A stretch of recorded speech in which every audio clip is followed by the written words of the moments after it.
Hi mom, happy birthday. Know that I love you so much always and forever.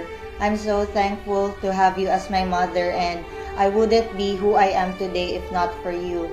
Salamat sa tanang sakripisyo, for all the sorrow and pain that I've caused you, for all the disappointments and failure. Know that I am right here for you always and I'm just a call away. So Vince and I, although wala si Vince dire kay Call of Duty, know that we are here for you and I will always be a family to you. Love you always.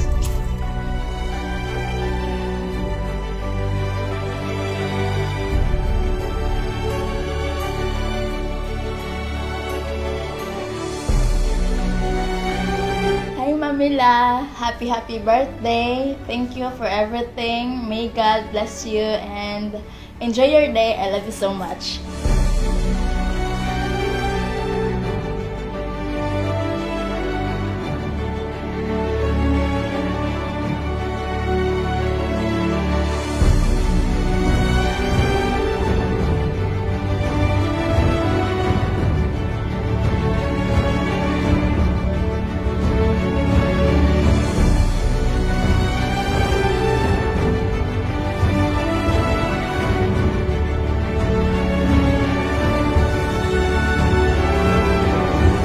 To those of you who might have missed out some details of mom's happenings in her life, she's officially single and happy.